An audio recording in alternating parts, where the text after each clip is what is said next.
Salut à tous, j'espère que vous allez bien. Pour ma part, ça va, alhamdulillah. Bienvenue sur ma chaîne. Aujourd'hui, on va faire un peu de mathématiques. Vous avez des problèmes pour calculer certaines limites usuelles? Cette vidéo est faite pour vous.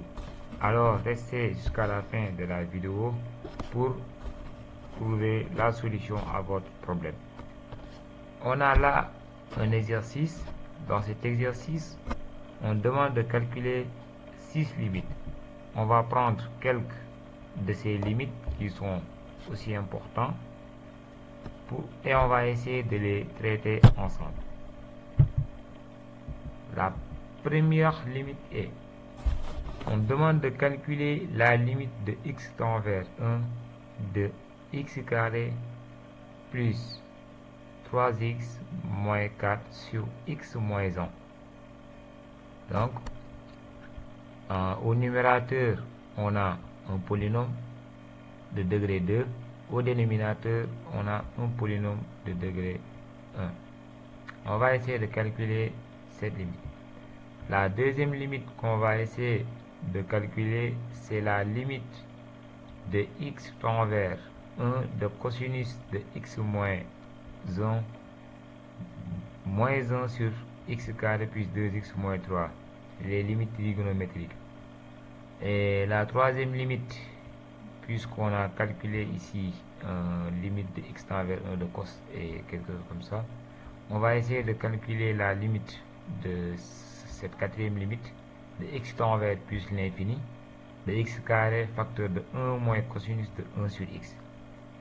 Et dernièrement, on va calculer la limite de cette partie entière e de x, la limite de x tend vers plus l'infini de e de x sur x plus 1. Alors, je vous laisse 30 minutes à 15 minutes pour que vous puissiez essayer de résoudre et après on va essayer de corriger ça ensemble.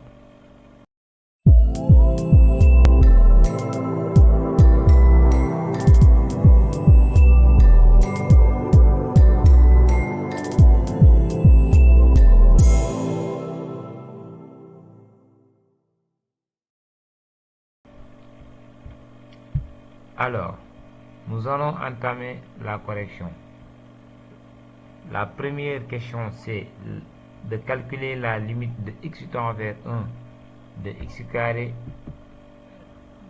plus 3x moins 4 sur x moins 1. On sait tous que x carré plus 3x moins 4 est un polynôme de degré 2 du moins. Alors, je peux factoriser ça. Si on factorise ce polynôme, on va avoir x moins 1 facteur de x plus 4.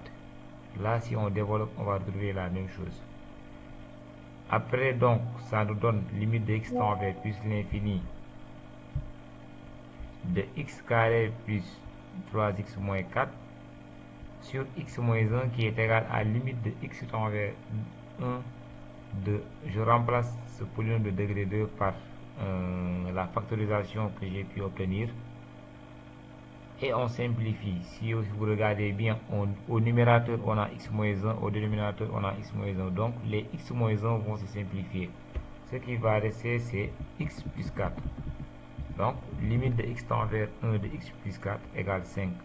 On remplace juste les x par 1 et ça donne 5. Et voilà la solution de la première limite calculée. On va essayer de passer à la deuxième limite.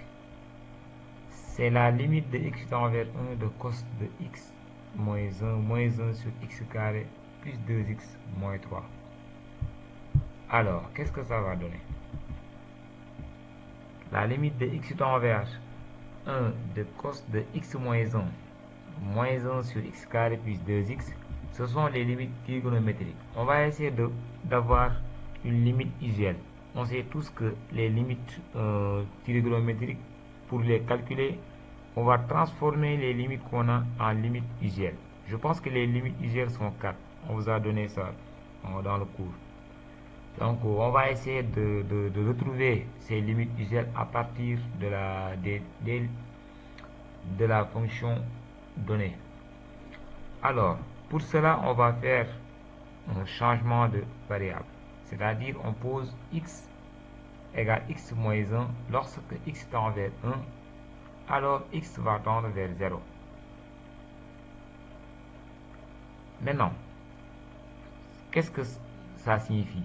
Si x tend vers 1, si vous remplacez ici le x par 1, on aura x égale à 1 moins 1 qui est égal à 0. Alors grand X va tendre vers 0. Et on remplace grand X par sa valeur.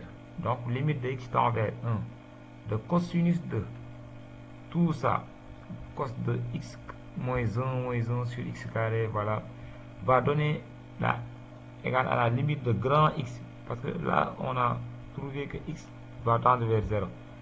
Grand X tend vers 0 de cos de x moins 1 sur x facteur de x plus 4.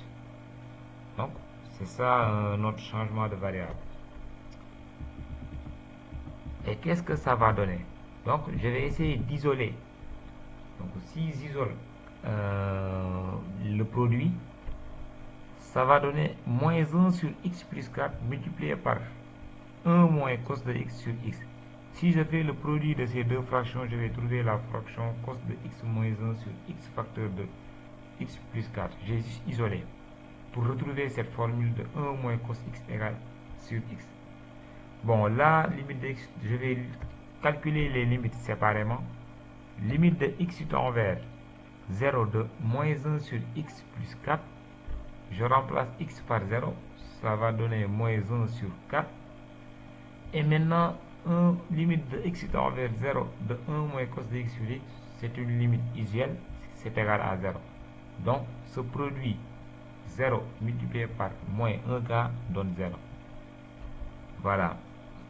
Donc, pour la deuxième limite, limite de x tend vers 1 de cos de x moins 1 sur x carré plus 2x moins 3 égale à 0. C'est juste des changements de variables.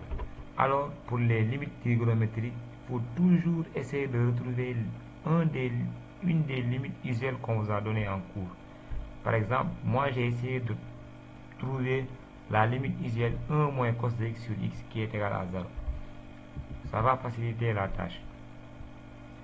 Et maintenant, la troisième limite qu'on va essayer de calculer, c'est le numéro 4. Cette limite, qu'est-ce que ça va donner? C'est-à-dire la limite de x tend vers plus l'infini de x carré facteur de 1 moins cos de x 1 sur x.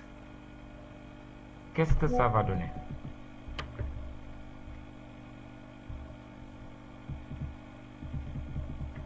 Même chose que je vous ai dit tout à l'heure. On va essayer de transformer cette limite en une limite usuelle. Ok. Limite de x tend vers plus l'infini de x carré facteur de 1 moins cos de 1 sur x est égal à. Alors, 1 moins cos de 1 sur x sur 1 sur x carré. Le tout 1 sur x, le tout au carré. J'ai juste multiplié par l'inverse. Parce que si on transforme le 1 sur x de tout au carré, je vais multiplier la fraction 1 moins cos de 1 sur x. Le tout sur 1 sur x carré. Multiplier une fraction par une autre fraction, c'est du moins diviser une fraction par une autre fraction, c'est multiplier par l'inverse. Et si on multiplie par l'inverse, on va retrouver cette fonction initiale. Alors, on va procéder par un changement de variable. X égale à 1 sur x. Alors, si x tend vers plus l'infini, on remplace le petit x par plus l'infini, réel sur infini qui est égal à 0. Alors, grand x va tendre vers 0 plus. Et maintenant, je vais juste remplacer. Ça donne limite de grand x tend vers 0 plus de 1 moins cos de x sur x carré. Ouais. Ça, c'est une limite usuelle. Limite de x tend vers 0 plus de 1 moins cos de x sur x carré. Ça donne automatiquement un demi. Donc voilà pour les limites trigonométriques, ça se passe comme ça. Toujours, il faut essayer de transformer la fonction trigonométrique en une limite usuelle. Les limites usuelles sont données dans le cours. À la fin de la vidéo, je vais vous partager ça. Bon, maintenant pour les limites des fonctions trigonométriques, les limites, je vous renvoie sur ce site internet. Le lien va vous, du moins je vais vous partager le lien dans la description de la vidéo. Donc voilà, comme vous le voyez ici, la détermination des limites des fonctions trigonométriques. Ok, maintenant on va essayer de calculer la dernière limite qui concerne la partie entière de x. Limite de x tend vers plus l'infini de e de x sur x plus 1. Ce sont les parties entières. On va essayer de corriger ça ensemble. Maintenant, la limite de x tend vers plus l'infini de 1 de e de x sur x plus 1. Nous savons tous que pour les parties entières, x est compris entre e de x et e de x plus 1. Je vais transposer pour encadrer e de x. Il faut juste transposer ce 1 là ici. Ça va donner x moins 1 inférieur à e de x inférieur ou égal à x. Donc e de x est compris entre x moins 1 et x. Et à partir de ce moment, je vais essayer d'encadrer e de x pour retrouver la fonction de départ, c'est-à-dire pour retrouver e de x sur x plus 1. Comment je vais faire? Pour x positif, on a x plus 1 qui est positif. Si x est positif, un nombre positif. Si j'ajoute un autre nombre positif, ça va rester positif. Donc x positif signifie x plus 1 positif. Et maintenant, je vais essayer de diviser cette fraction, du moins cette inégalité x moins 1 facteur inférieur à e de x inférieur ou égal à x, partout par x plus 1. Et maintenant, je vais retrouver la fonction e de x sur x plus 1. Si je divise partout par e de x, du moins par x plus 1. Maintenant, je vais calculer la limite de x moins 1 sur x plus 1 à part et la limite de x sur x plus 1 à part. Donc, la limite de x tend vers plus l'infini de x moins 1 sur x, c'est égal à 1.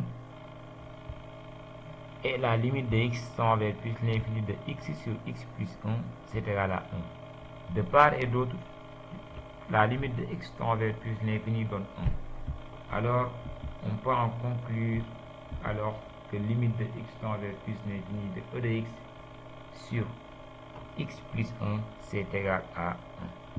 Donc, c'est ça pour les limites usuelles, du moins pour les limites concernant la partie entière de e de x. Alors, merci beaucoup d'avoir suivi la vidéo jusqu'à la fin. J'espère que ça a été intéressant pour vous. À la prochaine fois pour une autre vidéo.